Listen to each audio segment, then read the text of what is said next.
something this morning um, from people in responding to Nikki Haley talking about how selfless Trump is. A great number of the responses dealt with the whole idea of him canceling that August convention because of COVID. Yet, at the same time, trying to force kids and teachers to go back to school for 5 days, 6 hours a day. There were several responses to that were out last night. About that, rather. That was tweeted out last night. I thought that was interesting. I know there were people doing on Facebook. I did not know that the response to Nikki Haley would be voicing that about going back to school. There was more of those than anything else talking about how selfish she is. But that was interesting. And for those who don't know, we met last night, teachers met last night. And that was one of the things we dealt with. I want to ask a couple of questions and see what kind of response we get. If you don't have any background noise at this moment while I ask these questions, you don't have to mute your phone, because I want responses, please. I appreciate them anyway. How many of you actually have wrapped your mind around the reality that you are Elohim? Have you wrapped your mind around, if you have wrapped your mind around that seriously, if you struggle with that's okay. But I just want you to know whether or not you wrap your mind around it by you responding yes or no. And yes. If you don't want to say no, that's okay too. Yes. Yes. Yes. Am I meditating? Yes. Yes. Okay. Yes. Yes. Good. Yes. That's important. Do you understand the necessity of having done that? Yes. Yes. Okay. And one of you, or two of you, or three of you, no matter, want to speak to that. The necessity of having done that.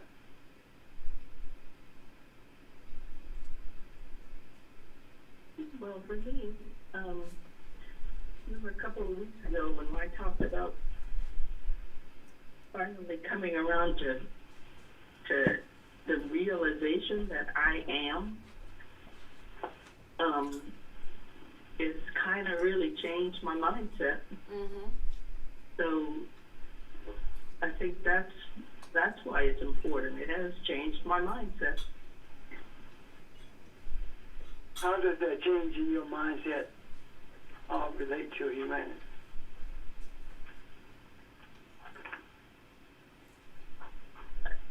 It allowed me to speak and feel like I can make a difference to what's going on.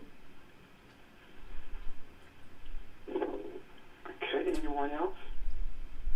This is Barbara. For me, it's difficult to pray. It's been difficult for a while to pray out loud, but it's difficult to think about the good of just me and mine. It has to be on behalf of mankind. And the other thing is that I don't walk in fear. It may cross my mind, but as quickly as it comes, it goes. And that's getting easier and easier.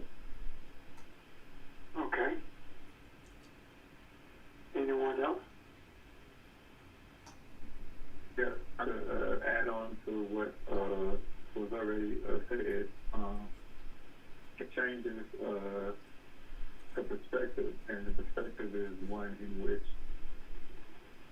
you are both concerned with or see oneself as being something that is much more outwardly in terms of who and what we identify as, and that also extends that that compassion outwardly as well.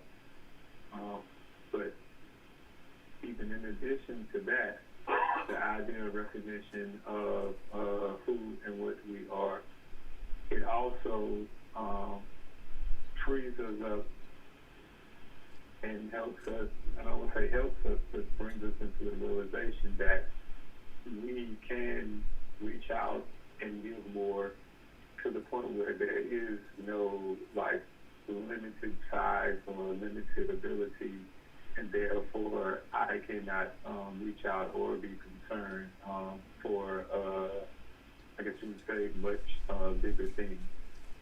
And the ability of what we have power over can change, shift what we're connected to as well, is a lot greater. So with that being said, things that would have seemed impossible prior to embracing or realization of the concept, if you will, or like a better word, of Elohim, are now there to the point where it almost can be taken for granted, as opposed to before, where the things would have been absurd. Right. Anyone else? Well, I have a comment, Pastor, a question. This is Beth. I know you know my voice. Sure. But because I don't walk in fear, does that mean that if and when I do go out, venture out, that I'm following the guidelines and I wear a mask? I don't go out unless it's necessary, which before this started, I don't just be out in the street. I didn't do that. So does that mean that I'm contradicting who I am because I don't boldly go out there without a mask and express? Because I had a guy more in my yard, and he said, "Oh, God's gonna take care of me. I don't have fear." I said, "But you do have common sense, and you are expected to use it." That sounds like you.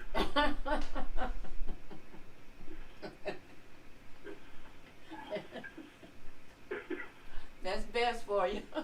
Cut through the chase and just say it.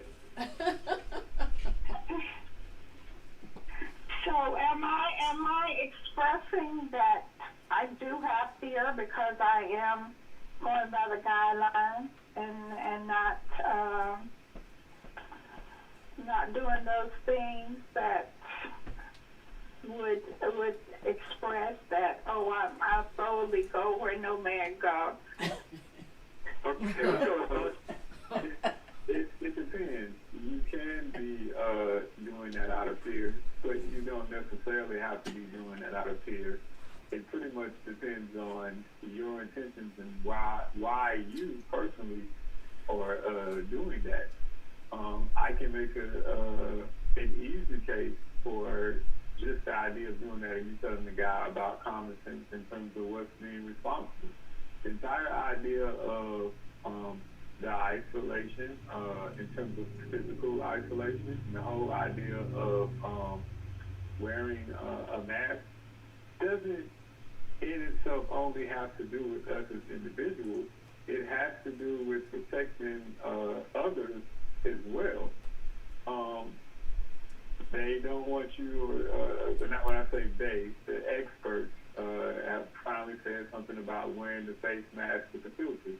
The reason reason being is because the face mask with the filter protects the person who's wearing it, but it does not protect anything from coming out from the individual who's wearing the mask.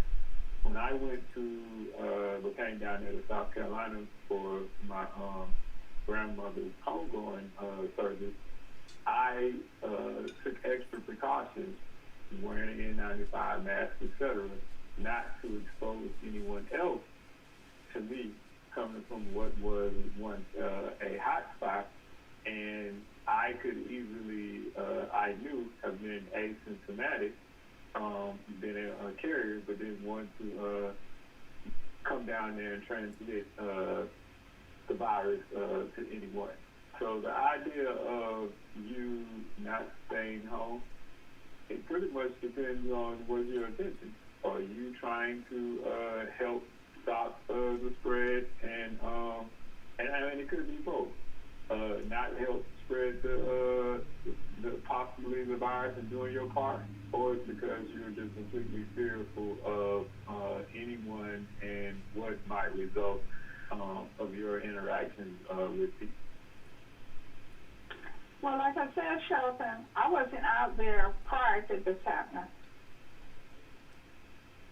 You know what I'm saying? Yes. Mm-hmm.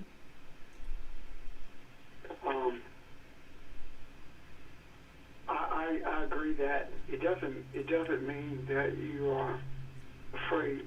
I think the simplicity of it is, it means that you have common sense and you have a commonality with those you're around, with other humans, because you're protecting them also. There is no way that you could believe that you are Elohim and don't protect the people around you. And even if you don't feel like it, do it. Because people are looking at you. People watch you. When we grew up, I know we used to hear this all the time. Be careful about what you do, because some child is always watching you.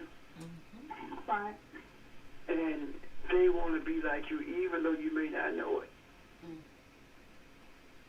So, what more, being Elohim, then that requires us to do that, because we want everyone to act in a responsible way. And I think last week, maybe when I was teaching, I was talking about the responsibility of the shepherd, and without being responsible, without being disciplined, there is no responsibility. And sometimes it takes people looking at us, because honestly, I don't go anywhere. And if like the Orkin lady came the other day, and when she came, she was probably 50 feet from me, but I had my mask on. And I was talking to her. Well, of course she did, because she was spraying and stuff. But I was talking to her. I didn't have my mask on because I was afraid or was concerned about her infecting me or me infecting her. I wasn't concerned about that. I had it on so she could see. Same thing happened when the guy came to do the air conditioning unit.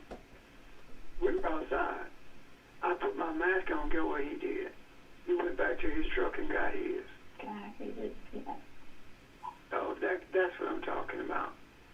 And after that, he went to Great Faith to look at the unit over there. And I asked Charles, did he have on a mask? Yep.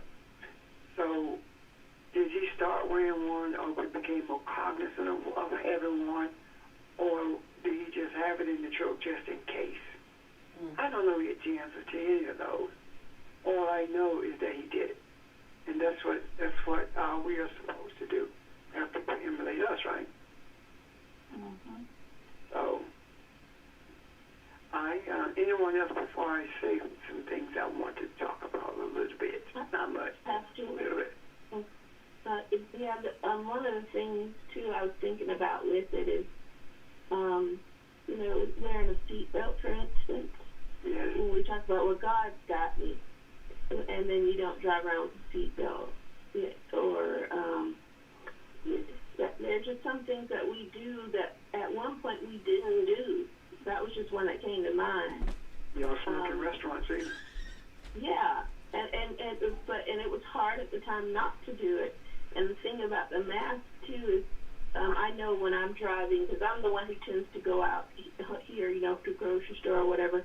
Even when I'm stopping in a drive-through, if I'm talking to someone while I do it who's in the store, I put my mask on, and I can tell that folks appreciate that. Because I know there are folks who go through, well, I'm in my car, you're in there, you have a mask, I'm not going to bother. And for them to see that I care enough about their health, and their comfort. Because everyone feels more comfortable, I find, if they're wearing those masks sometimes than when someone is and someone isn't. I know I do if I'm going somewhere. So it just shows that concern that I care about you. And hopefully neither one of us has it and we're not spreading it, but I care enough to wear it so that if I do, I'm not spreading it to you. Were we not taught all about lives that God cares for you, God protects you, and you just said that you wrap your mind around being Elohim, and some of you did not say, but you have, you just didn't say it. If we do truly believe then that God takes care of us, then are we not the God to take care of humanity? You remember the old adage, God takes care of babies and fools? Mm-hmm. Sounds familiar? Yes. Yes, sir. That's what we do. We are Elohim, so we take care of babies and fools. If you're foolish enough to wear a seatbelt but not wear a mask, which one is more dangerous? I guess they are, especially in California, and I guess in South Carolina too, hot spots. Then, if we are Elohim, it speaks volumes about our responsibility to humanity. The funny thing about it is, I'm not responsible for you simply by wrapping my mind around being Elohim, and you're not responsible to me. By virtue of us being responsible to humanity, that means that we are automatically responsible to each other. The name, when we talk about Elohim, is more of a quality of a being or an experience. What I mean by that is Elohim, being Elohim, is not like being Jane or being Barbara. Because if you look at the roots of the names that we have, some of them are really out there, seem as though they were made up names, which have no real human purpose. Elohim is more being expressive of power, being more expressive of character, and character, simply speaking of the characteristics that you express. And the expression of characteristics coupled with power determines whether or not you really believe you're Elohim, or you're saying it. And yes, there's a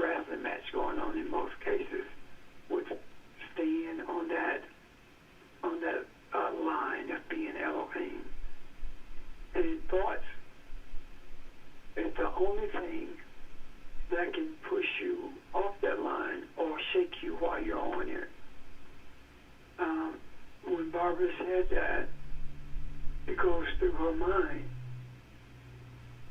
That's part of the effort to shake you. Now, honestly, when we talk about fear, I've said to you 1,000 times that I cannot think of anything that I'm afraid of.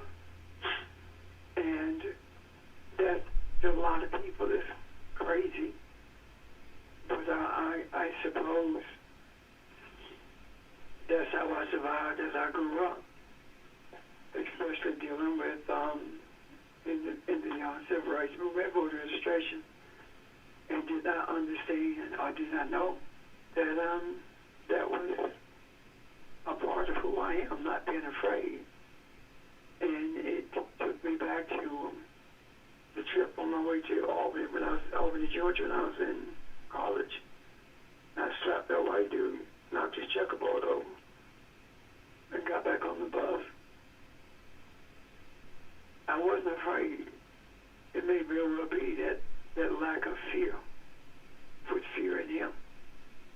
And he could not do what they would normally do, which means that I was being protected by who I am and didn't realize it. How many times have we gone through things and Elohim, and based upon who we are, we were delivered from them and thought that we were just lucky. When we talk about the term safe for such a time as this, what does that mean? Could it possibly be that the one who created us in his image and likeness preserved us for such a time as this means that all the craziness that we've done and all of the near-death experiences that we've had, and I'm not talking about necessarily foolishness either. I'm talking about car accidents. I'm talking about people wanting to actually take your life. And how many of us have gone through that? And maybe we were just reserved until this time, until we could come together and deal with the reality of who we are as humans as well as Elohim. A human is nothing except Elohim in physical form, or Elohim occupying what we call a physical body.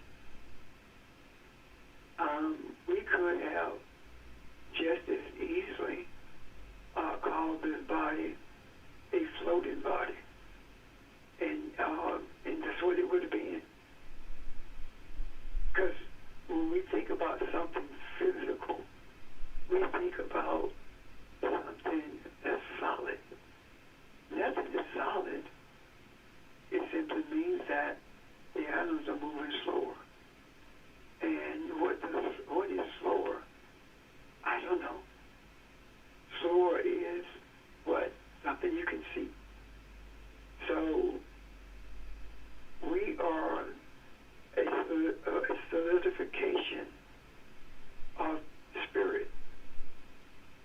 And if we are a solidification of spirit, then how is it that the substance from which we are made is stationary? It's impossible. And then when you think about what we call the physical world, and if Elohim created us in its image, then that means that we had a right to bring into fruition this realm of physicality, just as Elohim brought the adjacent, for lack of a better word, spiritual world into being.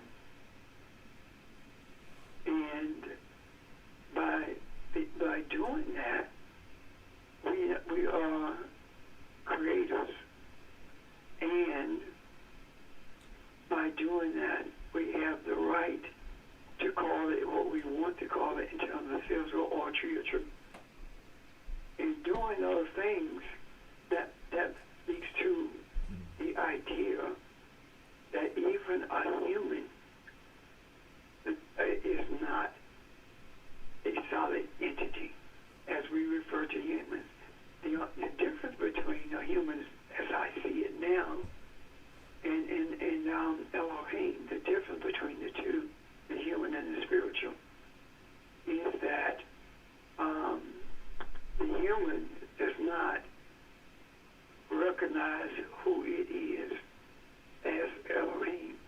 When the human recognizes that it is Elohim, it also recognizes that this body is as much Elohim as anything else. If you can imagine for a moment being in the middle of the desert and you see this physical body raised up out of the sands, and the dust rather raised up out of the fan and take shape as a human.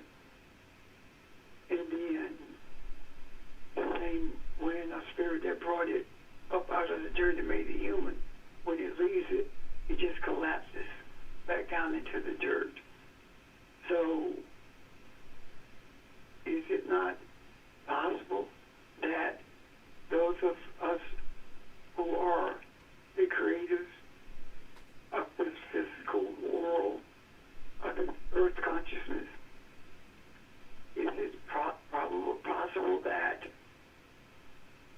that's exactly what happens to us, but it takes a little bit longer to leave this shell and become one again, become conscious rather of the unicity that we have with the earth / spiritual consciousness. The earth consciousness that is unaware of who it is actually maybe a better word would be human consciousness, because it thinks it's only human. It doesn't think the earth has consciousness at all, or they don't. Only consciousness that they're aware of is the human consciousness and the consciousness of Elohim. So it's not possible that we have termed ourselves differently in the wrong way, rather, by saying human consciousness as opposed to earth consciousness, because the scripture does not talk about I saw a new heaven and a new human. It is a new heaven and a new earth, and both are speaking to a type of awareness. And this idea, the concept of the New Jerusalem, that's the only city that's used. It's not a country. It's not a nation. It's the name that was given to a city. So, if indeed Jerusalem speaks to the righteous, the place of peace and righteousness, then would it not follow through that the New Jerusalem, the new heaven and the new earth have become one in terms of awareness, and the New Jerusalem speaks of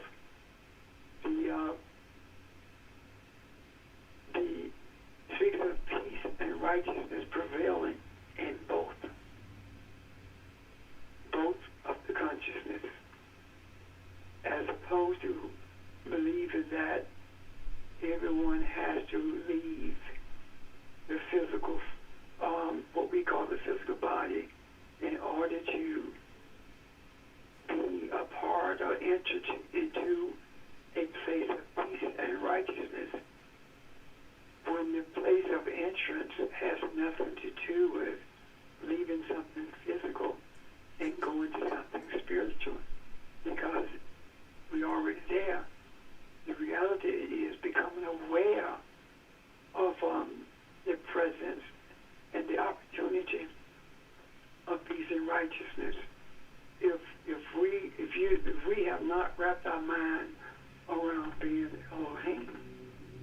we truly embrace the concept of peace and righteousness, because it's not a geographical location, it is a spiritual characteristic. And that spiritual characteristic is part of the character of Elohim.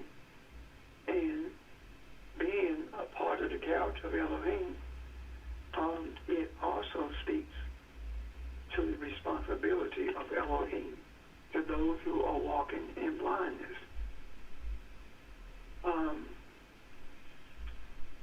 We take, when Jesus mixed the spittle with the dirt and opened the blinded eyes, could that philosopher be talking about an opportunity to use that which is spiritual, or that which comes from the awareness of being, spirit, air, breath, however you want to term it, and mixing it with earth or consciousness, and open so that the eye can be open, and what we call human can see who it really is. I see men as trees. The first time around when you touch the eyes, I see men as trees. I see men as reservoirs of knowledge. And the second time around, he could see everything, meaning that he saw beyond the knowledge of quote-unquote humans. He started seeing with the eye as opposed to the physical eyes. When he talked about seeing men as trees, that was his perception of who men are, reservoirs of knowledge, because all he knew about was the priests and what the priests declared the truth to be, and wasn't indeed embracing that until this took place with his eye being open, and he no longer saw men as reservoirs of knowledge, and accepting the truth for what the priest said the truth is. This had been in the making since humanity, since that human became physical. And the thing about that is, as long as we were indigenous, then we had no problems being one with the spiritual creator.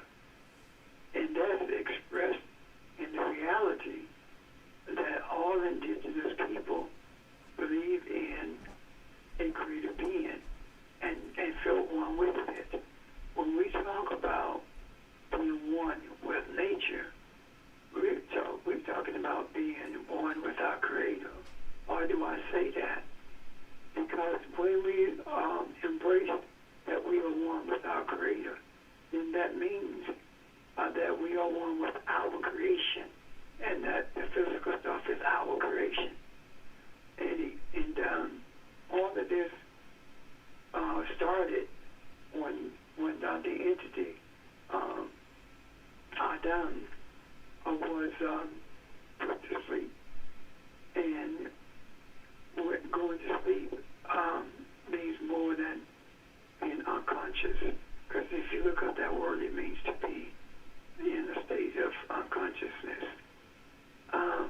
Going to sleep and also mean that one became not only aware of its feminine aspects, but also aware of everything else, because when the Creator said it's not good that this type of Adam be alone, and he brought to him lean animals, and then after that, that's when he began to bring me to his awareness, the feminine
idea of the garden experience had more to do with a child being made aware of its powers, its abilities, and what it could do.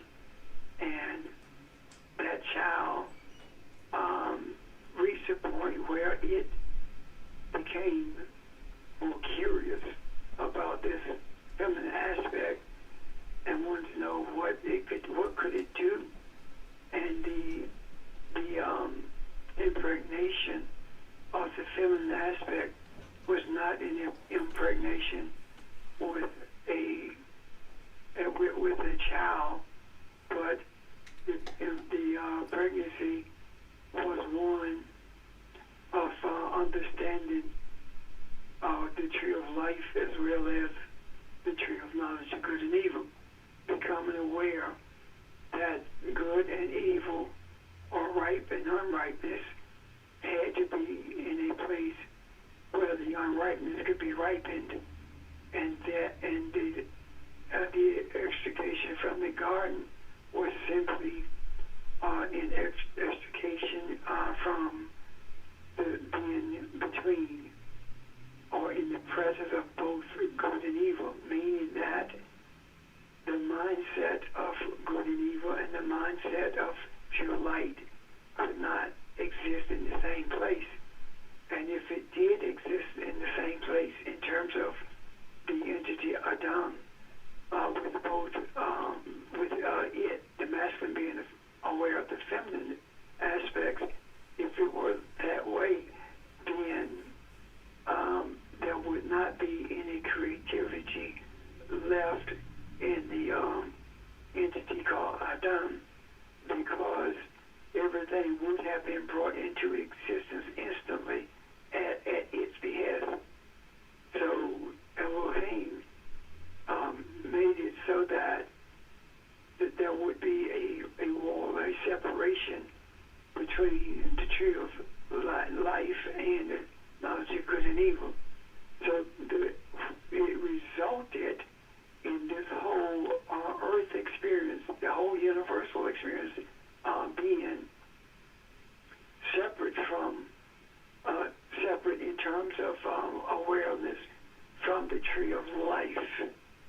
And the difference between the two is that you can see one with your eyes and you only see the other one with your eye. So when we talk about what we see with the eye, we are talking about being aware of the tree of life, pure enlightenment, pure light. And when we talk about what we observe with our eyes, we're talking about unripeness becoming ripe, or unripeness remaining unripened. And the more that when we take the initiative to bring about change, what happens is we see with the eye that a major obstacle is racism. A major obstacle to the feminine energy being productive is misogyny. But the moment we talk about those things need changing, we saw this with our eye. Now our eyes are beginning to see the ripening of those concepts. And as we spoke on last evening, when we see, when we were speaking in terms of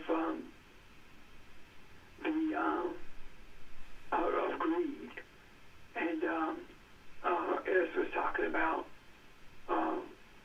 greed comes into play, and from it, we talked about how everything is comes into existence. Then Sheldon spoke about actually its selfishness. So what happened is we came together not to see with our eyes, but to search with our eye. And in doing so, what we saw was the foundation of racism, of greed, of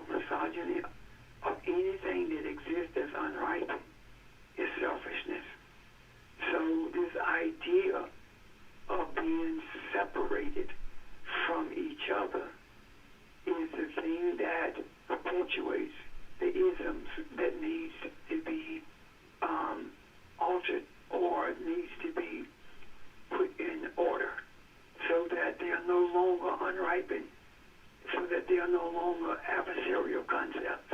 They don't exist anymore. In thinking about that, if you believe that you are an individual, that in itself is selfishness, because it's impossible, as we were talking about last evening, that you cannot be an individual. Individual does not speak of being one. You can change what you say the word means, but you cannot change the etymology of the word. The origin of the word is that it's from the Latin that means indivisible or undivided, so that individual means something that cannot be separated or cannot be divided. So selfishness would mean that you feel like you're in this world by yourself, nobody else matters except you. And that in itself breeds greed and all the rest of the isms. And the concept can be indigenous to our people, clusters of people. And the indigenous nature of this selfishness has been bred into people of color, because prior to that there was no thought of selfishness, because there were no boundaries. There was no boundary. It wasn't South Carolina and North Carolina. It was the Iroquois and Cherokee. And those had no geographical boundaries whatsoever. However, when selfishness came into play, now boundaries were placed around everything.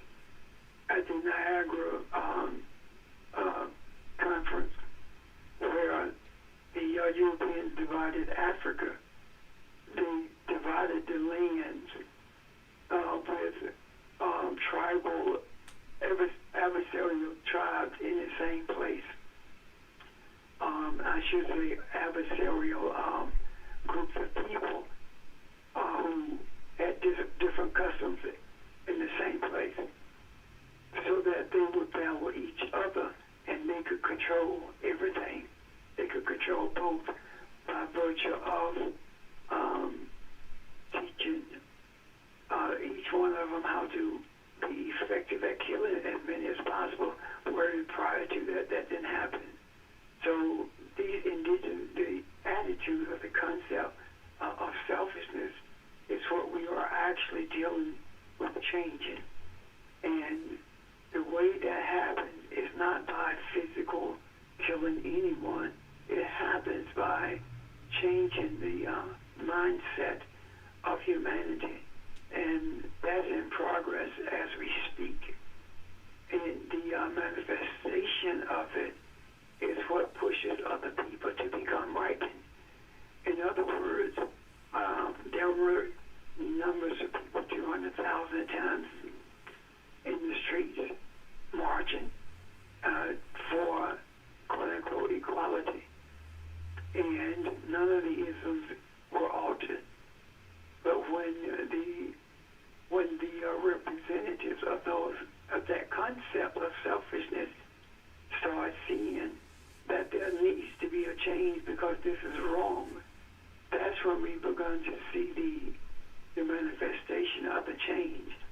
Now, where did they get that concept? That concept came from people who were brought into the earth for such a time as this. And because of that, we are beginning to see unripeness become ripened.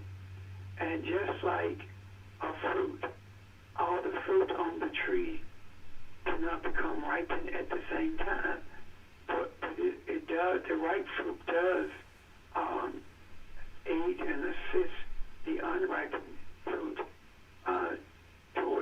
in becoming ripened itself. And as we see a gradual increase of people seeing the necessity of abandoning the concept of the isms, we are actually experiencing is a gradual ripening of what truth is, and is not going to necessarily happen overnight, though it can. It is my contention that if it were to happen overnight, then that would be such a shock to some people who feel like they are individuals until it could be destructive. We have taken the reins now to do what we are supposed to be doing based upon what we know the truth to be. And the doing is not physical. The doing is a spiritual recognition of what is and what should be. And what is unrighteousness, and what should be is righteousness. What is the lack of peace. What should be is peacefulness. Those are the two things that we see. And last evening we put boundaries around that, and what we did was actually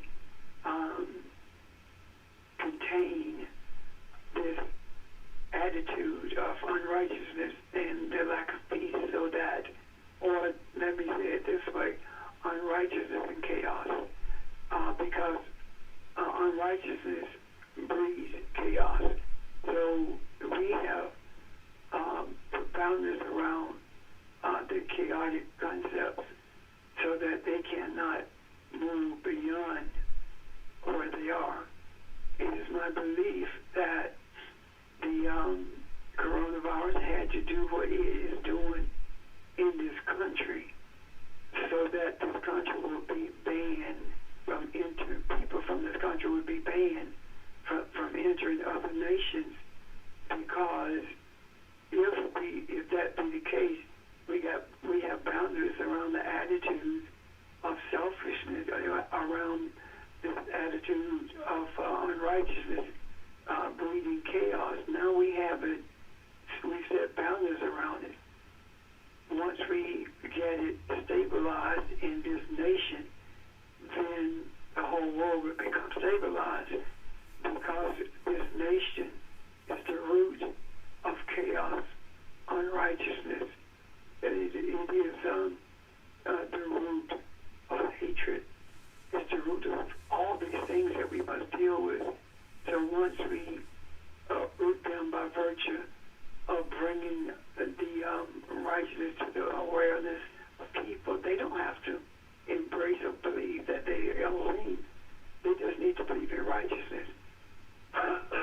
Excuse me. They believe in doing what is right and being what is right. However, in order for it to get to that place, someone has to be the Adam that stands in the gap.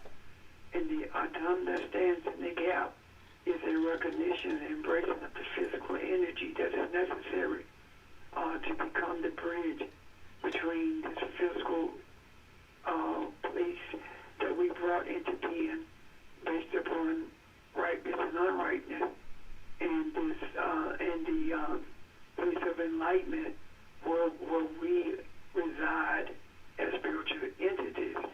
Is it not amazing that, or at least thought-provoking, that we live in a place where we see with our eyes, but the life that we live comes from a place that we can only see with our eye. And when we look at and think about the place that we can see with our eye, the place of pure light, pure enlightenment, life itself, there is no need for something to be ripe or unripened. However, if you look at the earth, everything has a period when we call it going into remission.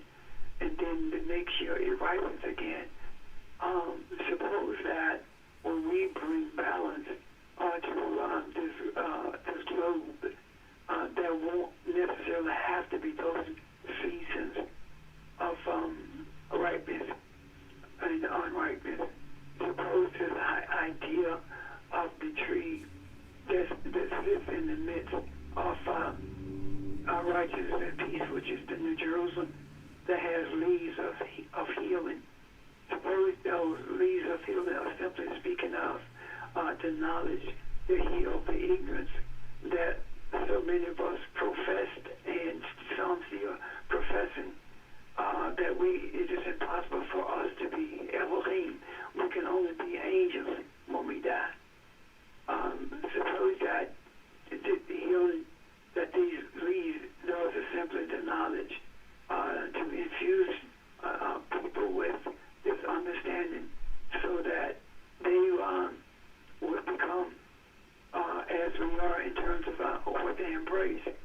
Now, the reason it does not say leaf, it says leaves, is because the knowledge is going to have to be presented more than once. Everyone is not going to come to this space at one time.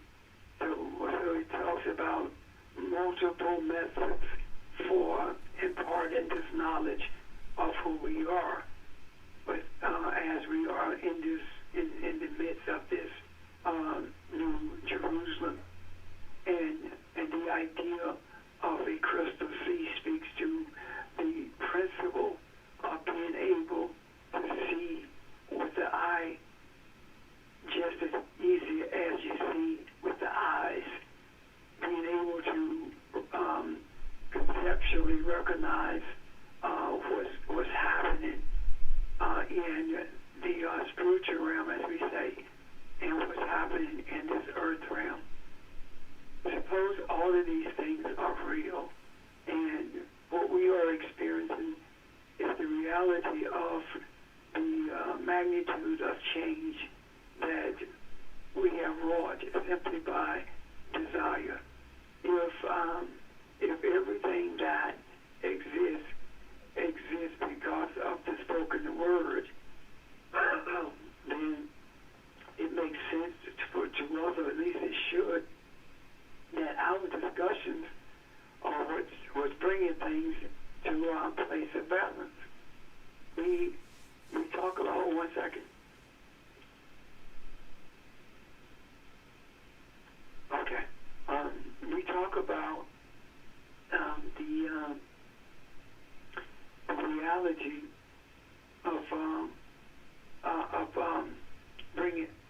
I forgot where I was.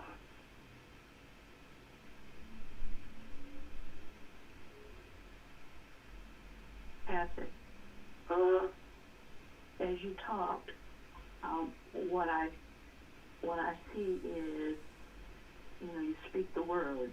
That's what you're talking about. Yeah. Because of balance, we can speak it and it comes into being.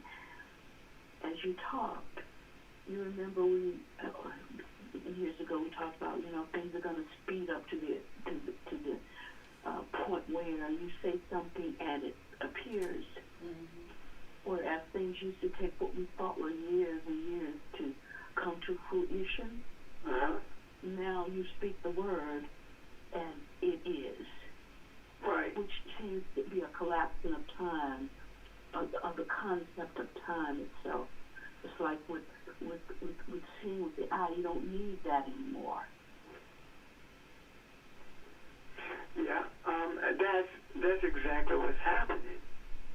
Because with great rapidity, we have seen the walls of these concepts that we talked about, racism and other stuff. We've seen those walls collapse in nanoseconds, seemingly. It's like tonight you're lying down and tomorrow church doors are closed. Tonight you lay down again and tomorrow zillions of people are in the streets worldwide protest against racism and misogynistic attitudes. So yes, the word being spoken, it was given, it's a part of who we are, because Elohim brought everything into being by the spoken word.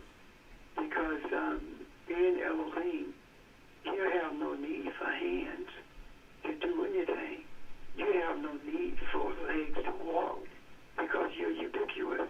You're everywhere. You're everywhere at the same time. The hands and legs or feet or the whole body is simply necessary to occupy this virtual reality of a physical world. That's where we are with that. And if we really think about it, when we talk, well, especially the last couple of times that we've come together to deal with the issues that are perplexing humanity, we did it on Zoom, which is a spiritual way of communicating, based upon the world, the physical world that we live in. Because what's actually happening is our images travel through the air to each other.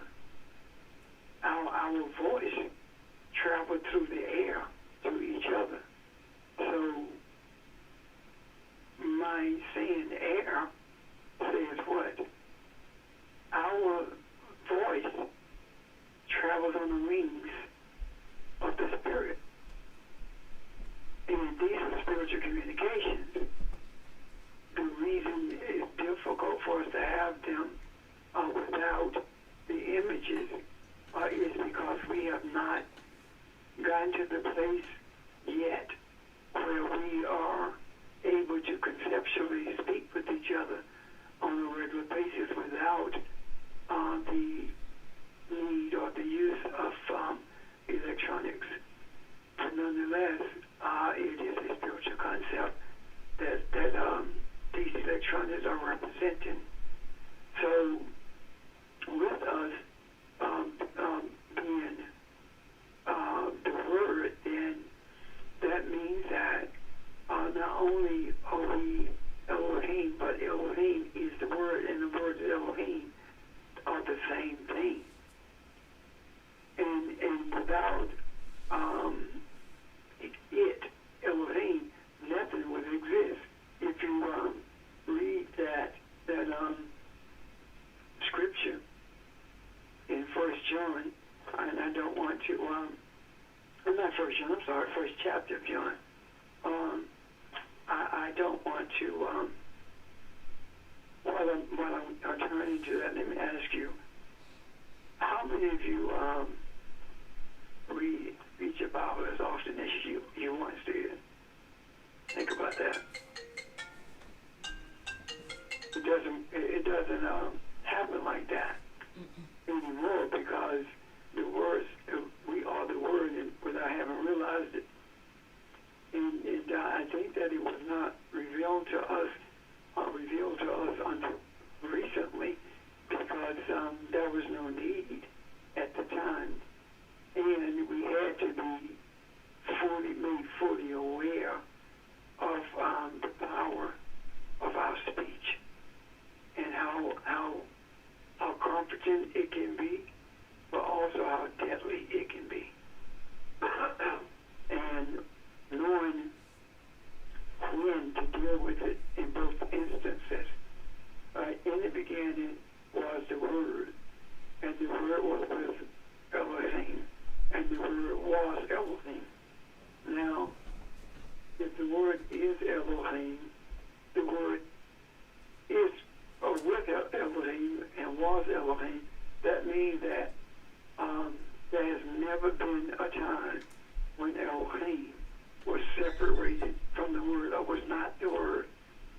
Suppose that this whole concept of being this characteristic of the Ein Sof, suppose that this is the source of the life of this characteristic being this Word. So it's so intertwined until one cannot or would not exist without the other. And then it says all things came into being by Elohim. It says him, but Elohim, by it should be. And apart from Elohim, nothing came into being that has come into being. And Elohim, it was life, and the life was the light of men. So I guess that's what I was referencing when I talked about seeing into the world of light, enlightenment, in the tree of life with the eye, and seeing this world with eyes.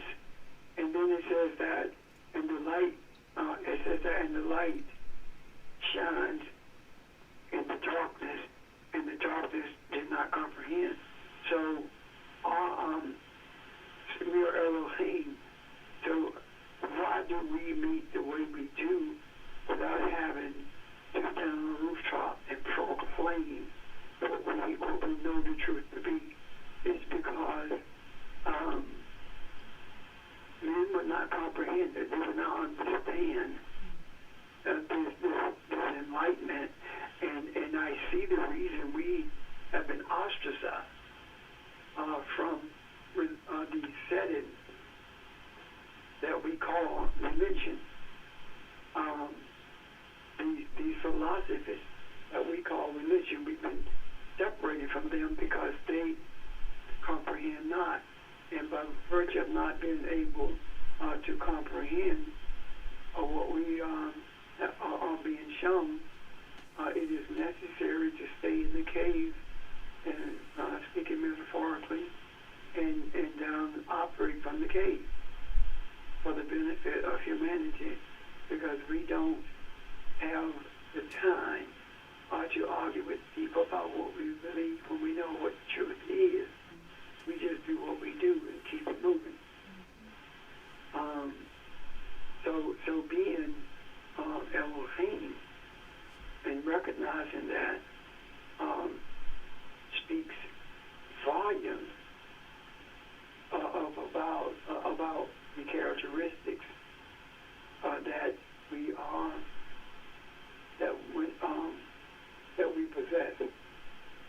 Now, again, Elohim is not a name. It is a characteristic of Ein Sof. It is enlightenment. It is light. It is seed. It is word. Seed and word are the same. So when we talk about putting things in the macro, what we are actually doing is sowing seed. And the seeds that we sow impregnate the feminine aspect of humans. And the birth is seen by the manifestation that we are seeing with our eyes. So now what we become is that item in the gap, because we see what we need in terms of concept, and we see the manifestation of it with our eyes. So we are seeing in both worlds. We are seeing in this world that we have brought into fruition in terms of physicality, like again, as a term, as well as the world that created us, the world from which we came. Think about it this way. To think that Elohim sat down by the banks of the Jordan and fashioned a man in the physical shape that we are. To think that happened does not give credence to who Elohim is, because Elohim doesn't have hands like we have. It doesn't have hands at all. It's a spiritual existence. So it is a speaking, something into being. And what came to mind as I was saying that is we should not get angry or get upset when this group of folks whose concepts we must change, when they call us nut people. We should not be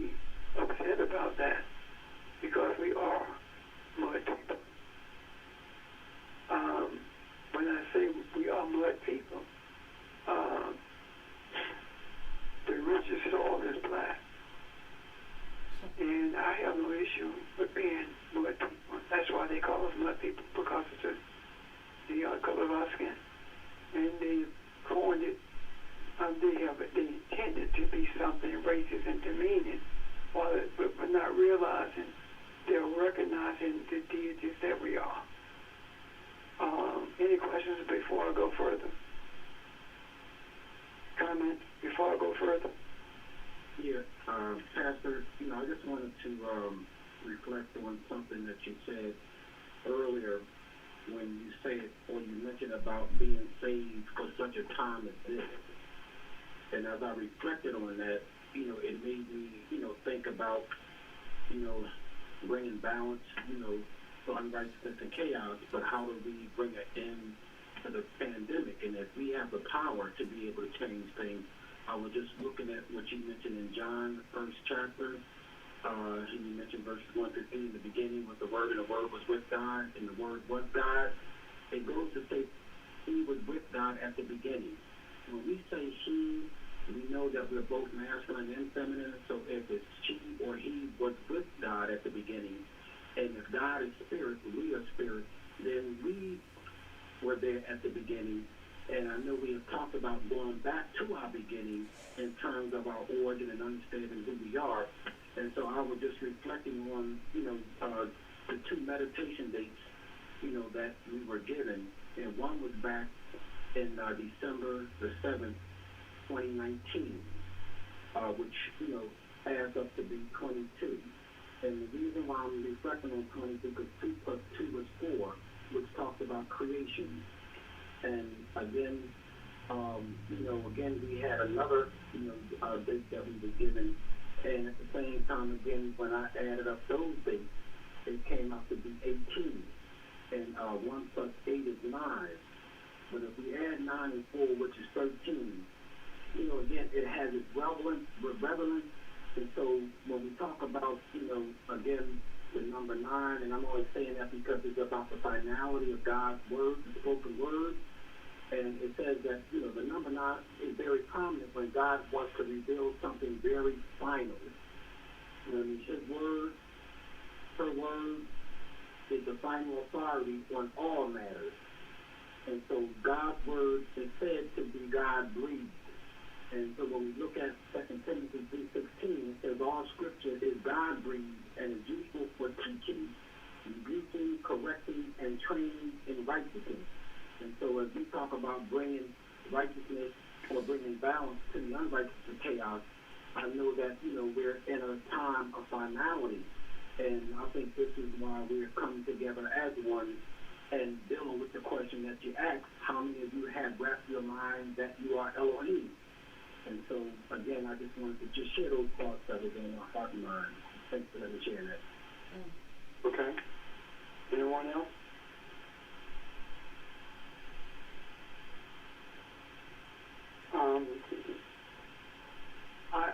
John, go ahead.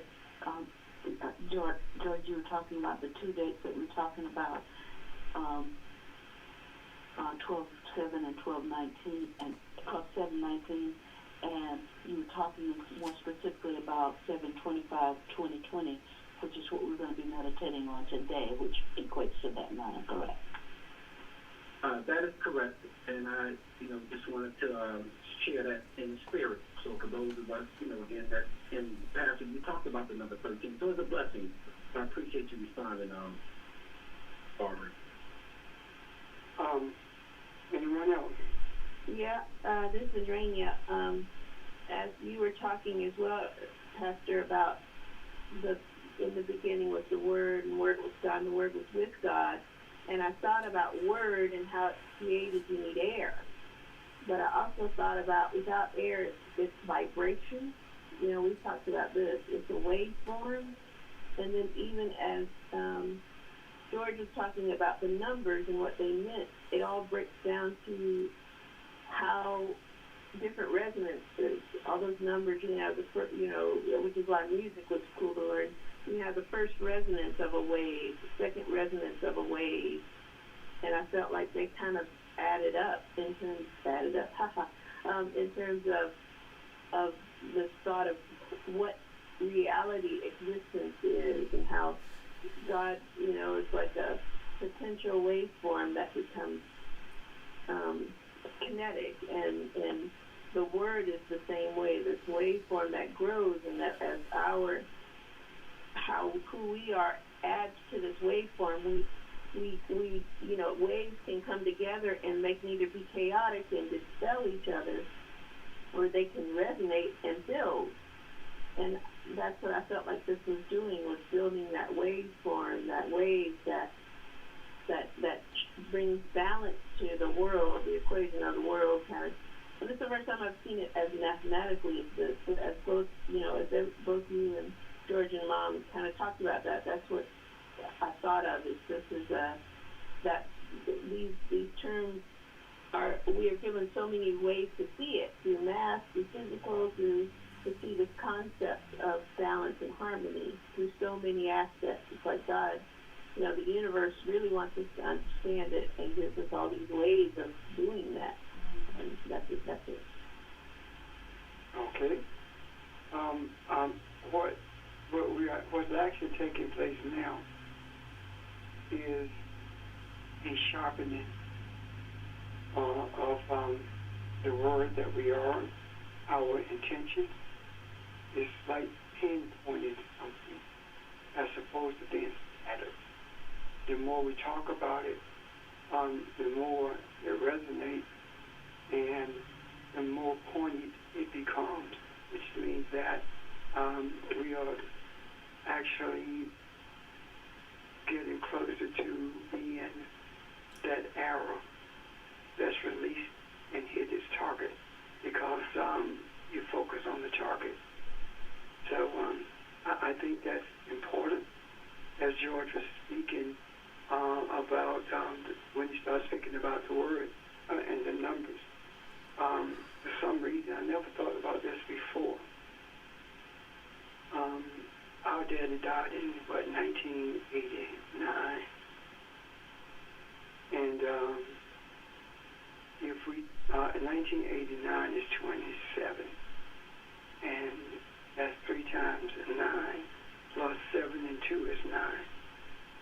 So what I'm saying is that this finality of change, maybe, or do you think that it could possibly have been initiated with that, at that time, where it was initiated at that time? And the reason I say that is because shortly after I began to interact with my birth family that I did not grow up with, shortly after that, we were in a room actually organizing something called the Foundation of Faith. And look at where we are now. So could it possibly have been that the Creator wanted Aaron and Moses to walk the journey, as well as desiring the presence of the priest doing the right thing? Maybe that is one of the reasons that I said that we were brought into this world for such a time as this. We were protected in this world for such a time as this. And then I thought about 2 experiences. I had the experience of guy trying to kill me in an office setting, and because we challenged things he did, and should really have been shot in the back of the head, but I fell forward as if I stumbled, but I didn't.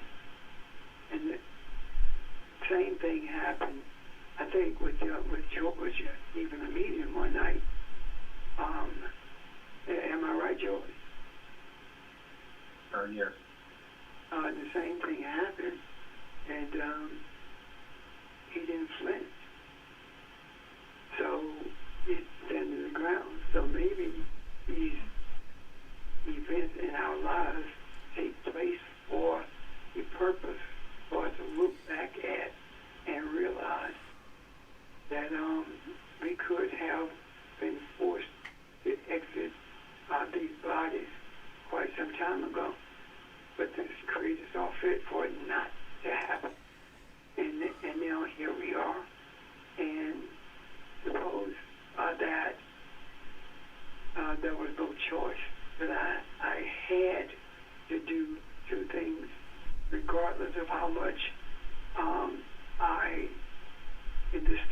religion wanted to do differently. And that is not be at Beulah and to leave Mount Calvary. Get out of those religious settings because that's Galilee. Churches, religion is Galilee. Galilee speaks of a circle. You're doing the same thing over and over again, and nothing changes. So we had to be extracted from that circle in order to be primarily focused on the mission at hand, and that is humanity. Does that make sense to you? Or maybe I should ask, does it resonate? Yes. Yes. Okay.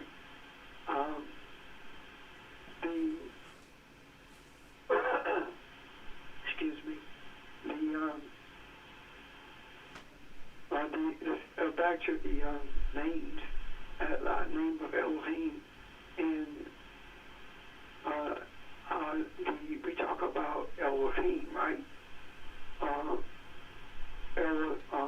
Elohim is a characteristic of Ensof, and if Elohim is a characteristic of Ensof, then so is Yahweh. So Yahweh is the characteristic of deliverance and protection.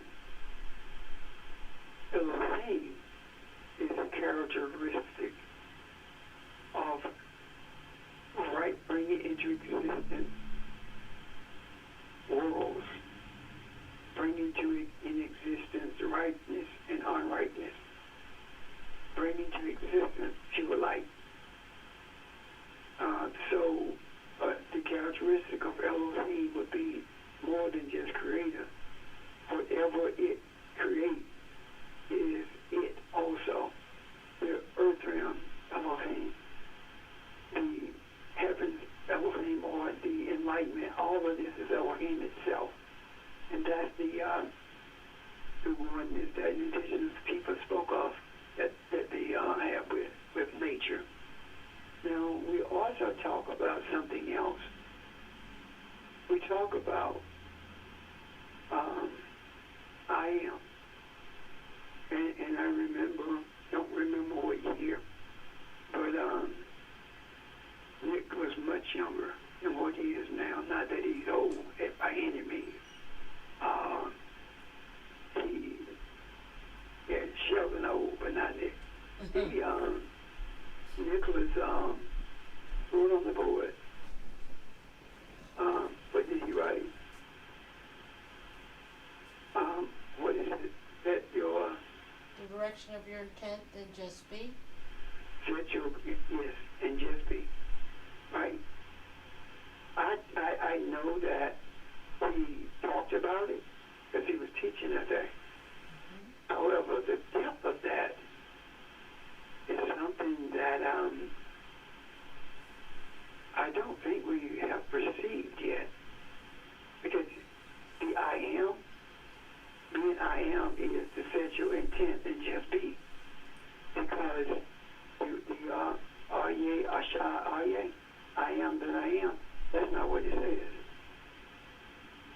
Aryeh, Asha, Aryeh means I am what I will be, or the I am what I will be. In other words, I don't have to create anything else. I'm already it. I don't have to come to you for your comfort. I am your comfort. I don't have to,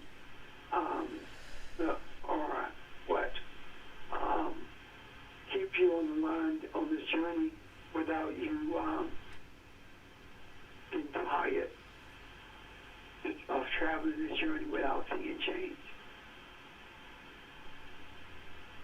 The idea of I am what I would be will help you to stay on that journey. The come from the traveling. It comes from just being. And just being does not mean you look for things with your eyes.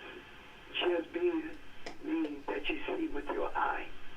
Whether or not we can articulate what we see with our eye, or whether or not we can even envision what we see with our eye, it doesn't matter.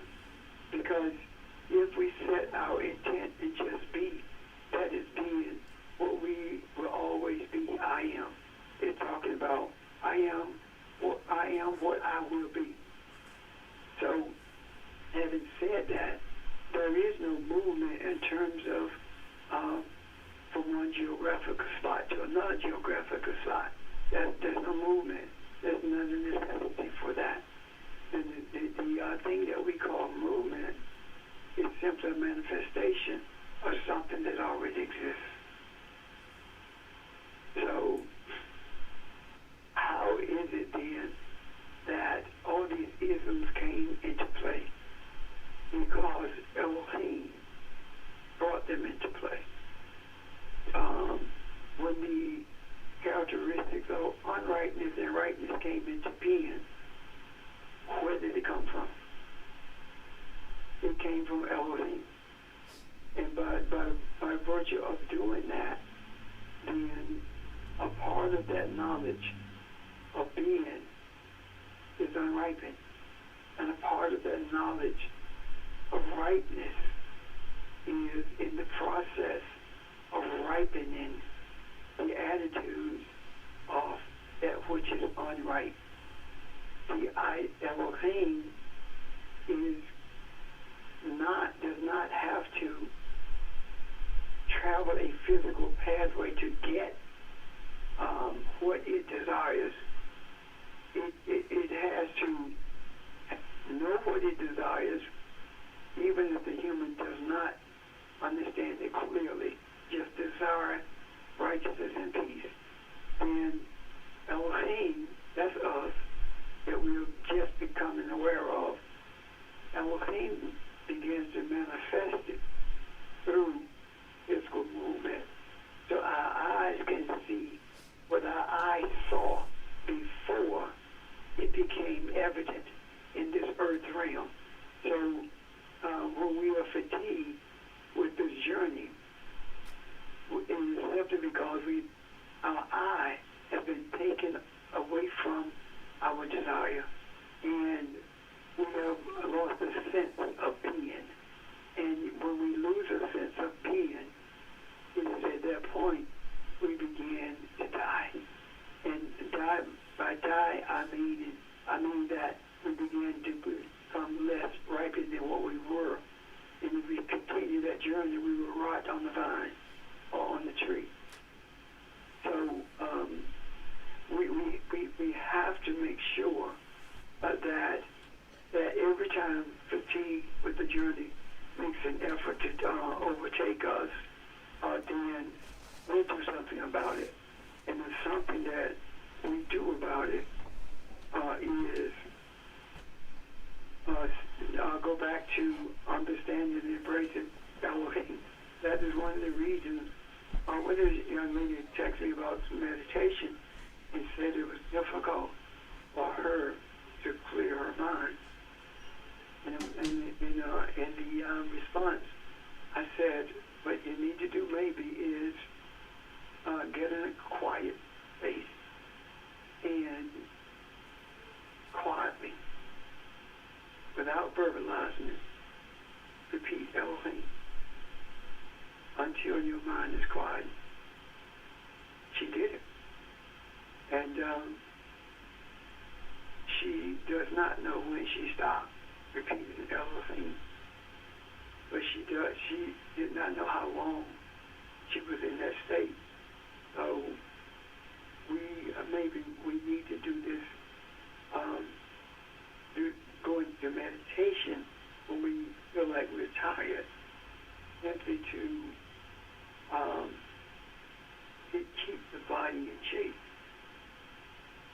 Because the spirit is always willing.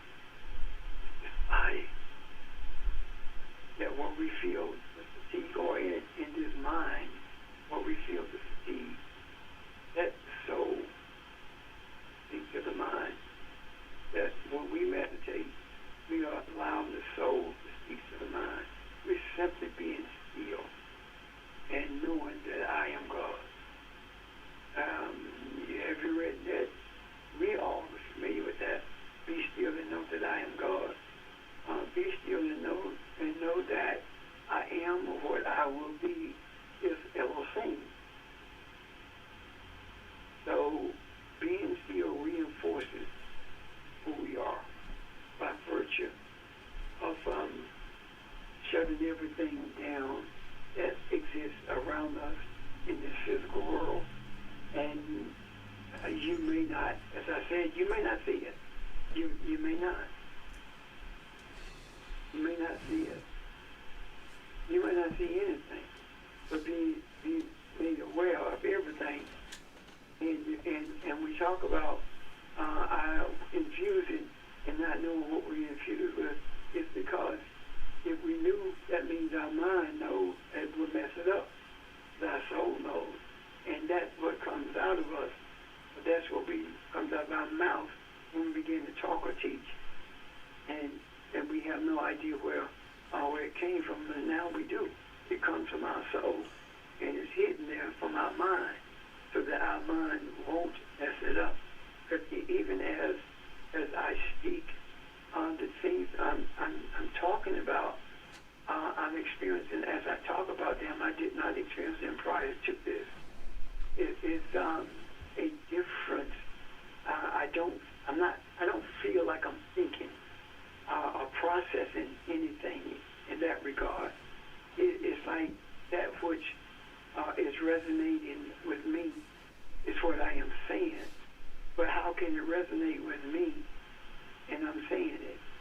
It resonates with me because I experience it as I say it, and my mind is disengaged from it, which means that my mind is being fed from my soul at the same time that we are feeding each other. Does that make sense to you? I guess it does. Okay. If it doesn't, ask the question, please. Ask the question, please. Don't ask it, your credit. Just ask the question. Okay. The last thing I want to speak to is... I'm sorry. I know I'm late. I just want to comment about that. As you were talking about Elohim and you know, when you're tired, go into your meditation state, and you know, even if you have to non-verbally say Elohim, whatever. I felt a buzzing around me, and you know, my grandchildren will come upstairs, and they will come through my bathroom to catch me and to surprise me. And I had to literally turn around 2 separate times because I felt like one of them had come up and sneaked in on me. So I felt a presence, and I know that I am that presence. But it was just that point when you talked about that, and I just wanted to comment on that. All right, okay. Anyone else? Related to what we've been talking about at any point, or relating to what Barbara just voiced? Okay, I want to speak about this for just a few moments. Earlier, we talked about the etymology of the word individual and how it has been used in the wrong manner. I remember, can't remember exactly what was said, but Sheldon, when you talked about the word person coming from the Latin, I can't remember what that was. Do you?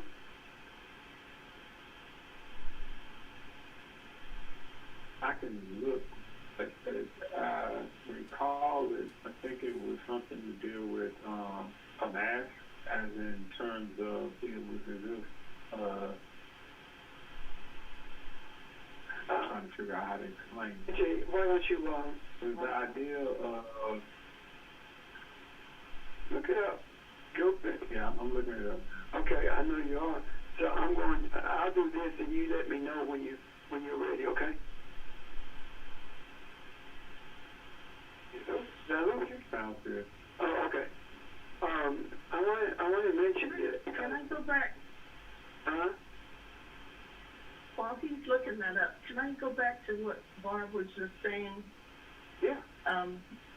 Because I'm thinking about it, and I think it's because that presence is bigger than what we call our physical bodies.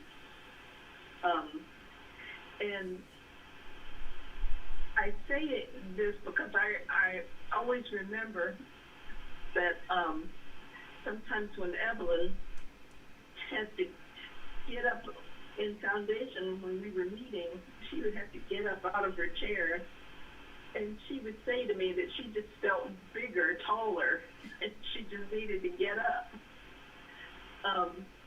So I think, yeah, that kind of presence is probably what we need to keep in mind when we feel like we're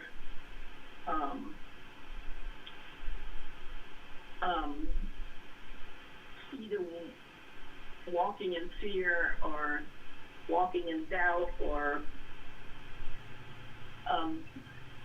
any kind of thing that takes us out of focus. We need to remember that presence is much bigger than all of that. And I think if we can find a way to help ourselves remember that, then we can refocus ourselves. Okay. And that in itself, the idea of feeling bigger, right, is I agree with what Bob was saying, but what I saw when you said that, reference what Bob was saying is, it's like the essence of who her grandkids are touched her. And in terms of the spiritual, for lack of a better term, aura that's around us, or that we are, the aura is not around us as much as it is us. And maybe they touch that. And maybe that's the space that the essence of our being has with each other. I can't explain it no better than that, I guess. Yeah, I think it still is part of that aura is the presence, the real you. Right. That's It's the we part. It's the we part of the element. It's the many part. One and many. yes. Okay. It's the many part. Yeah. Okay. Anyone else?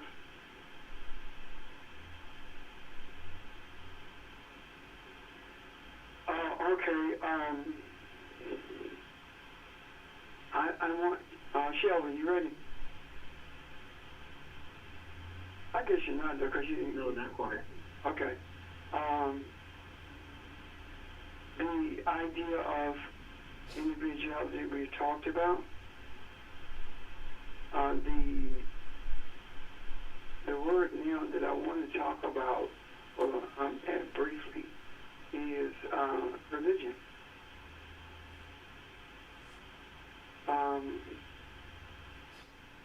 The idea of religion is what? The idea of religion comes from the Latin. Read to do again, and ligin, which is ligament, and ligament of connectus. So religion speaks to the concept of reconnecting to God, or reconnecting to a deity. This in itself renders religion empty, as being empty. Renders religion to be ineffective and empty. Because to reconnect connect to something that you're already connected to and believe that that's what you are doing,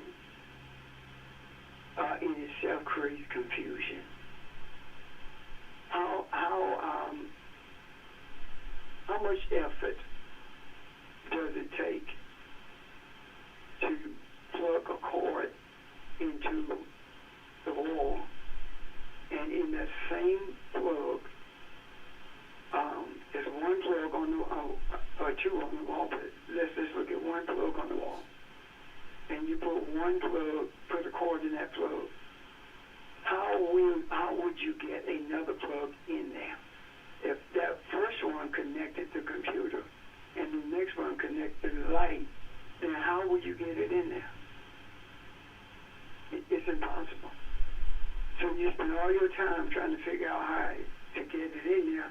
That in itself breeds confusion. So the objective is to remove the concept of religion from center stage, so that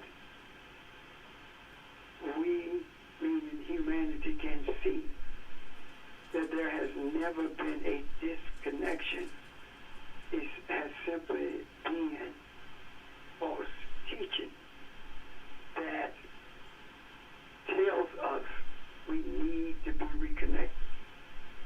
If I tell you that you need to be reconnected to God, and I don't tell you how to do it, and you spend a lifetime trying to figure it out, that means you spend a lifetime in confusion. But not only that, that accounts for people who are scientists, doctors, lawyers, are people who extremely intelligent, walking into settings and being happy in that setting and feeling good about it.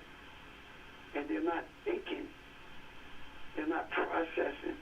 Otherwise, they would see that something is wrong with what's being said because it's counter to the scriptures.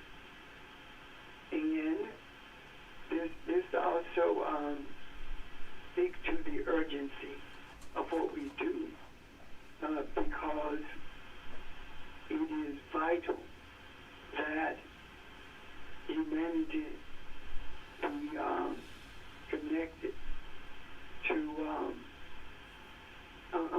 that humanity realize it has never been disconnected. And another thing about this idea of being connected, it also says that if you don't come to church, then you are going to be punished by God. Now, the only place that you can subliminally be connected is at church.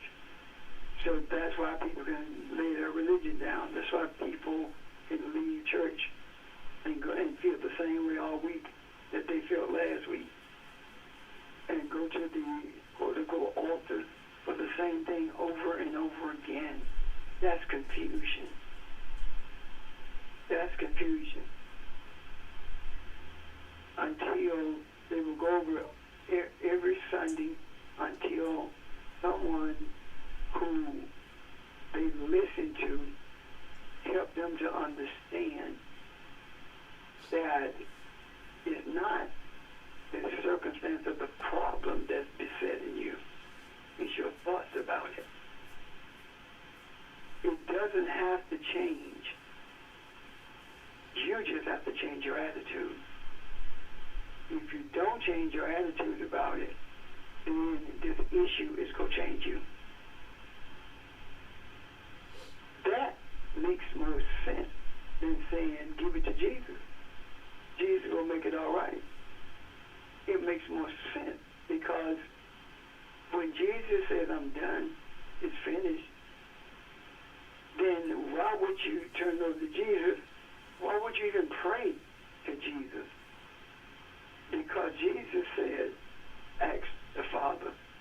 Jesus is not talking about, has told us that you worship Elohim or Avon. You worship Avon. You don't worship Jesus. And worshiping means to submit. Jesus is saying, you don't submit to me. Submit to the teaching, submit to the word. Because in the beginning was the word, and the word was Elohim. So when you submit to being who you are, as opposed to believing and acting as if who you really are doesn't exist within the confines of this house that you walk around in, it is much more difficult to deal with any obstacle that's in your life. It's much more difficult because the mind will play tricks on you. It will tell you that verbalizing words and prayer is changing things when it's not, because the whole concept of prayer meditation, the whole concept is to still yourself and listen. Be quiet and become aware of who you are, not just surroundings, but who you are. Dispense with all of the things around you and focus on who you are. And from there, you become more and more aware of the essence of your being.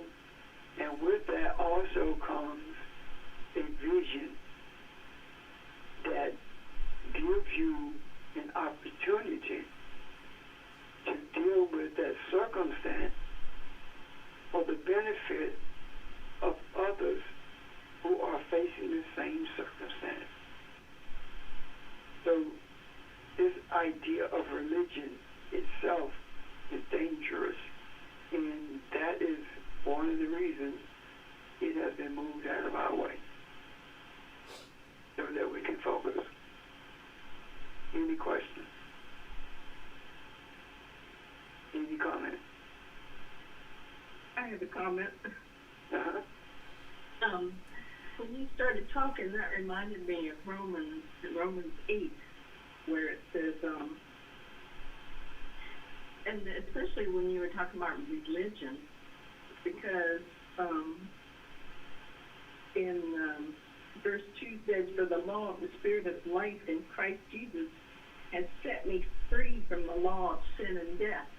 And it seems like religion dwells in the law of sin and death. I mean, you are constantly bombarded by, your sin and your need to repent, or you're going to die, that kind of thing.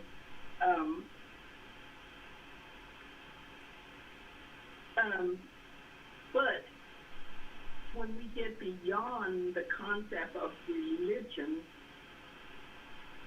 and realizing that because we are Elohim, we've gone past that sort of concept of being trapped in the concept of I've sinned so much, so I'm gonna die, I'm going to hell, whatever. What can I do to do that?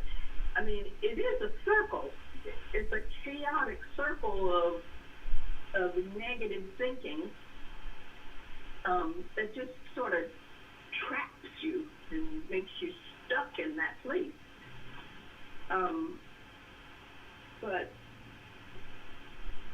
when you can get past that, yes, you don't have to be a slave to it anymore. It's like freedom. So many people have Yeah. the Groundhog Day syndrome.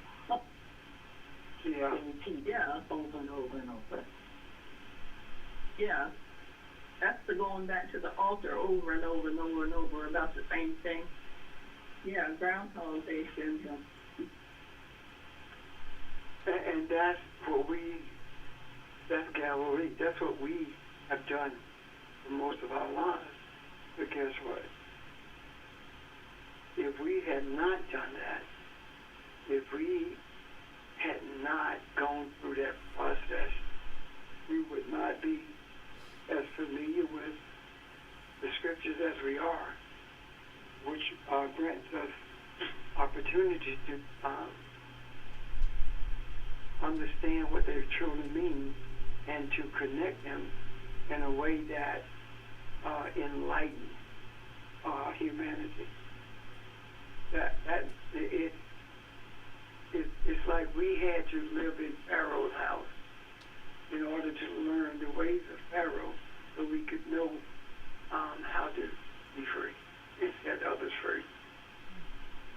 Because the objective of the Moses is not to free itself.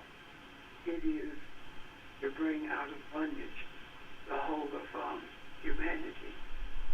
And truly, we are seeing tremendous pushback from Pharaoh. We are truly seeing the evidence of pushback by virtue of these militia, unidentified militia that's going into these different cities.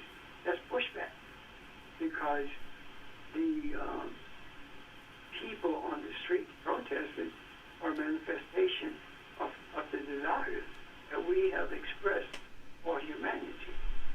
And though we are inherently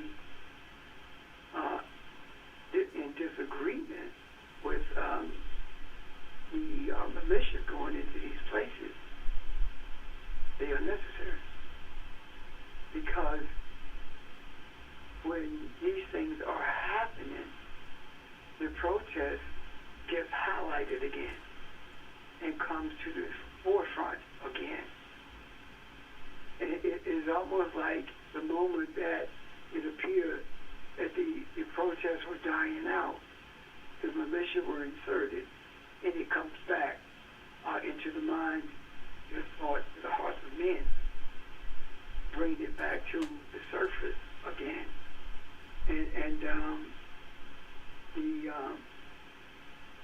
And Pharaoh doesn't know what it's doing because it's been turned over to a reprobate mind, if it has a mind at all. And yet it is aided, given aid to what the desires are for peace and harmony in this earth. Am I clear with that, or do you understand that? Okay. Is there I'm ready whenever you are. I didn't want to interrupt. Go ahead. I was saying that I'm ready whenever you are, but I didn't want to interrupt. Okay, I'm ready because no one had questions about the last thing I said. A person in the New Testament actually that derives from the Greek word prosopon. And prosopon, in the way according to Strong's in the Bible, and I'm going to go further, it deals with the face, which is just only the front of the human head. And what that derives from is that derived from Greek theater, and that word that they use, the person, was used to only talk about the mask that the characters wore, and it was supposed to depict to the audience the characters of feelings. That's pretty much it. Another relationship to how prosopon is used right now in everyday life, it talks about that stage of development where insects, or before they go through their metamorphosis, excuse me. So at that particular time, they are just considered as being the greater significance of that is the idea that this idea of a person is basically just extremely fleeting in terms of it's just even a snapshot of maybe how, not who someone is, but how they feel in a particular moment.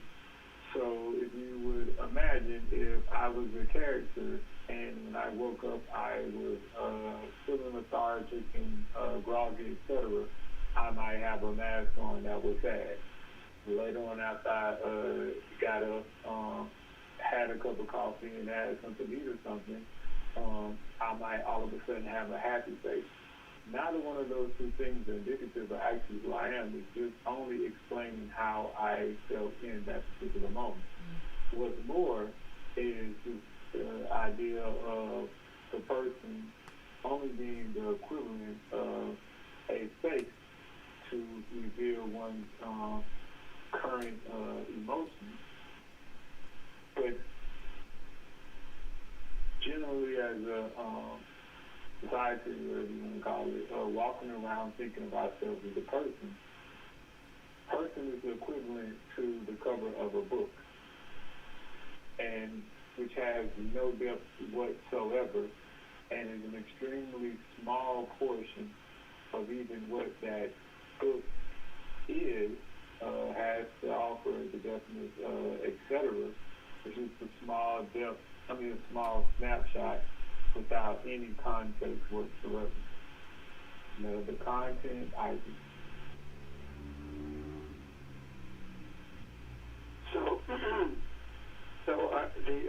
the person speaks to something that's covering what it really is. Yes, and by the nature of what person actually represents, nothing against, I guess, the idea of the person, the problem with how it is used, but it's not possible and not capable of expressing or being all that something is, because it never was meant to be. The words that I thought about as you talked were superficiality and facade. Yeah. Which have no depth at all. Check your senses. Yeah. Because even let's take this thought out further and say that, okay, let's make that this space legitimate, and that's equivalent to whatever we may feel, any individual may feel at any particular point. That is one of many, many, many, many, many, many, many different things. But the only focus on and the only thing that is embraced is that one small idea, while everything else, which would even account for the vast majority of what makes up us, now we're talking about Elohim, just I guess us, trying to put this in words, just deciding to focus on one thing. So to draw this back around to what Pastor Ridley was talking about just a few moments ago when he was talking about religion, oftentimes, even it being present in the Bible where this just came from, where I looked it up from, it completely changes the focus to the point where we ignore the fact that we're Elohim. We get stuck on to one small aspect of ourselves and think that that is ultimately all that we are, which is completely wrong. It definitely minimizes it. I think it's correct, and it's funny also that that particular word relates to the insect being immature and before it's able to develop. Because essentially that's what the concept embraces or is. Okay. Yeah, it kind of goes back to what I was just talking about in Romans 8. We're so focused on sin and death that and the church keeps us focused on that we can't get past it to really realize exactly who we are. So yeah, this kind of thing.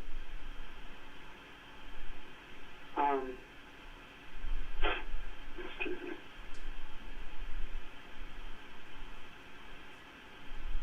That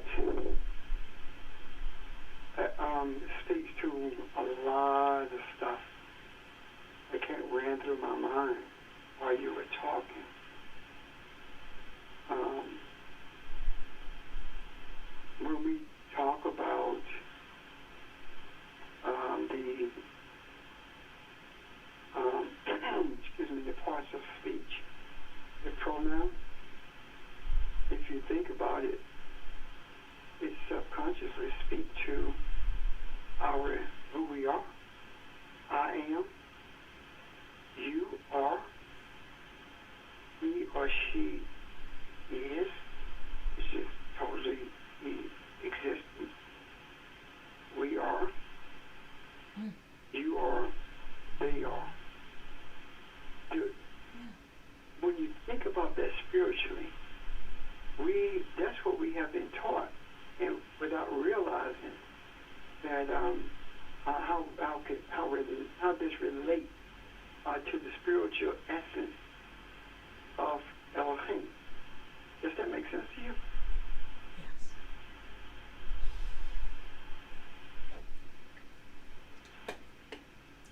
Yes. Do I need help? No, it definitely makes sense. We've been taught to think of ourselves and not knowing any better, to think of ourselves essentially as something as simple and small as a move that I, with those examples that I just gave, which also completely takes the power that is inherent to Elohim away, because you don't think of yourself as being anything different. You don't have the power to explore and realize and experience anything different. So it's almost just settling and only being able to embrace that mass while completely ignoring the rest of your body. Okay. But it's an example of what has happened to people of color, for instance, or women, et cetera. We are seen and defined only by that mask that someone thinks they see. And our entire being is defined by what they perceive that we are. And until we get beyond just seeing that one focus, is what I hear you saying, so until we get beyond just seeing that one focus or that one descriptor or that one definition in our own limited personal mind, we won't know or be able to see the truth underneath. As you say, the insect later morphs into what it really is. We won't be able to see the individual that person morphs into, because we try to keep them in the container confined by that one, that particular mask, a group of masks that we see them and we think that they wear. So it limits our developing even relationships with each other. We would do that as well. Yes, and part. Oh, you go ahead. Is there someone else? Oh, yeah, I was saying. So a lot of thoughts just came up when you were speaking just now, Ms. Father. I think about how the word was used from a divisional standpoint, where it was really just taken for granted. This is the character that I am playing. This is the emotion that I am just trying to display at this particular moment. But so it was something that could readily be changed into something else, something that wasn't permanent at all. And then I started thinking about the bigger picture when you were mentioning about women, and I think about the way that women are portrayed and not portrayed in the scripture in terms of even having representation, and how that, even in its subconscious, would affect great deal of people in terms of, from a very, very early age, in terms of how they see themselves and seeing their role or position that they play in the world.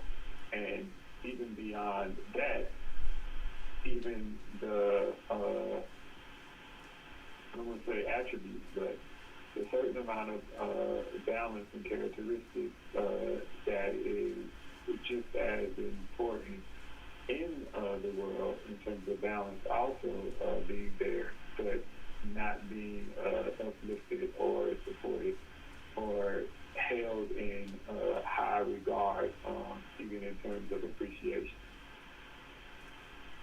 Explaining essentially a lot of misogynism and things like that. Okay. I want to look at the idea of what you were talking, that we were talking about in regards to vision, describing or labeling male, female, etc., and the person covering is a covering for who we are. It's actually something to hide who we are from it. And I was looking at the things that were taken when we were enslaved. The first thing was taken was our name. The first thing that we were given upon arriving in this country, do you know what it is? First thing we were taught in this country was Christianity. And both of those are dehumanized.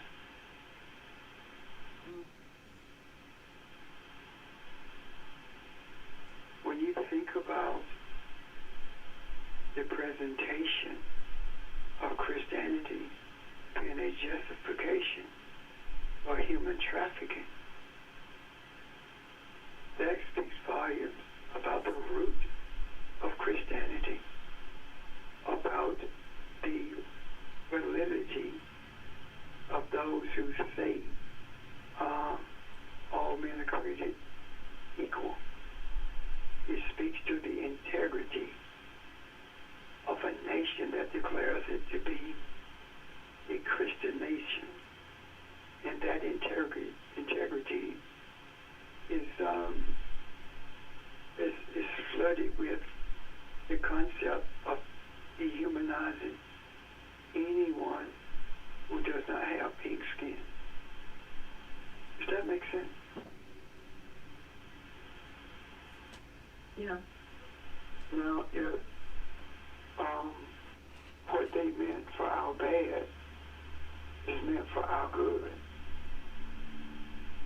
because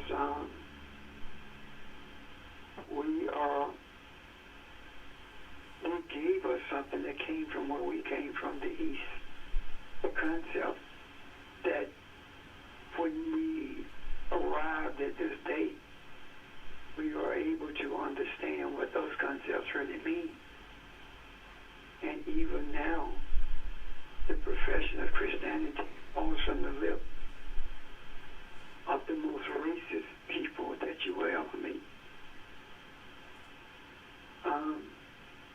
It's no coincidence that, but this is the White Council that's headquartered in Lexington.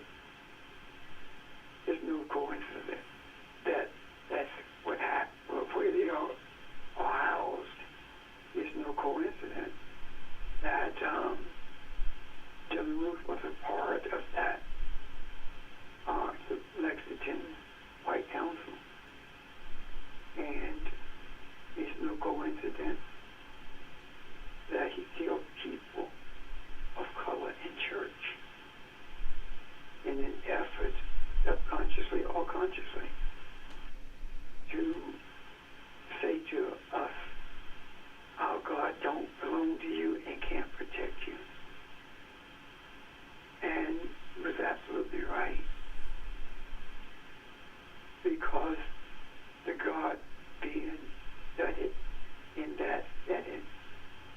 towards a God that's not who we are, but a God that separated from those who are doing the studying. And with that thought process, that is denial of who you are without even knowing that you're denying who you are. So right now, we are in a place where we have to understand that it's not, we don't throw the words of the book away. We throw the concept, the erroneous concept of the book away, and that's Christianity.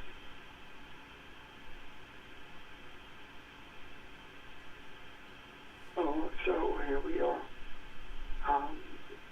Any questions or comments about that?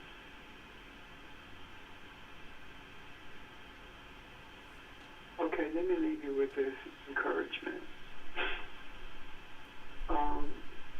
I was reading an article in the Lancet about the Lancet is a medical magazine that speaks to the research and findings of scientists in the medical field, I guess. Probably you probably can address. Yes, it's out of Britain. Out of Britain. And it said that they doctors went to New York during the height of the pandemic expressing itself there in New York. And they went to the hospital where there were over 100 pregnant women that they studied. And there was some question as to whether the virus could cross the placenta and infect the baby. And would it affect the baby if you were to breastfeed? Well, to date, with continuous testing, from what I understand, the babies were not infected. It did not cross the placenta, neither was it in breast milk. The mothers were required mask shield and, the gown stuff, gloves, so they would not get false positive by virtue of the mother passing it to the kid or to the baby. I think that's very interesting and encouraging that the virus was not passed to the baby.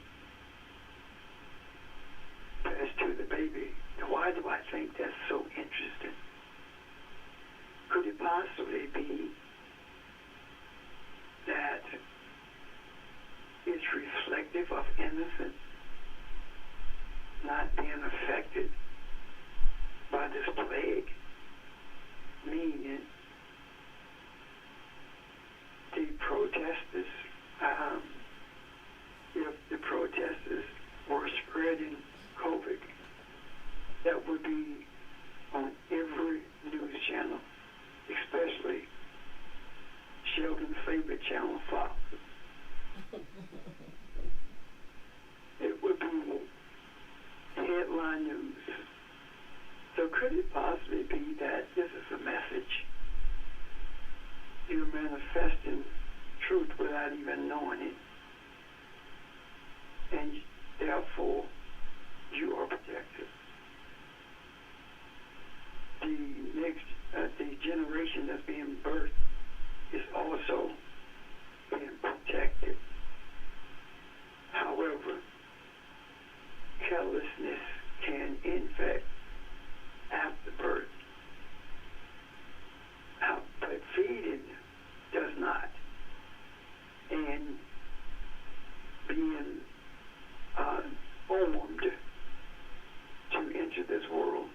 does not.